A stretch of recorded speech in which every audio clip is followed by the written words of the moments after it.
Le titre de l'expo, ça vient du mot propagande qui a été utilisé par Poutine pour parler de l'activité LGBT en Russie. Il parlait d'une propagande LGBT qu'il fallait combattre. Et du coup, justement, bon, voilà, elle prend le contre-pied de ça en appelant son expo Propaganda. Donc elle va affirmer avec cette expo son identité queer. Ici, vous avez donc des photos sur plaque de verre. Bon, le verre, évidemment, ça évoque la fragilité.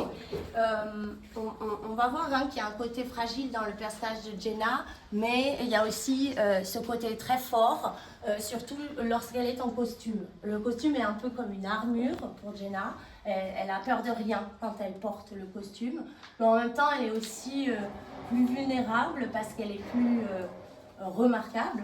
Elle se fait remarquer. Et donc, on voit qu'ici, qu'elle a des barbelés sur les jambes. Elle a fait certaines performances avec des barbelés autour d'elle. C'est ce qui a pu la faire rapprocher de son œuvre de certains courants artistiques comme l'actionnisme viennois. C'est un vieux courant de performance autrichien dans les années 60, où les artistes parfois se scarifiaient, utilisaient le sang.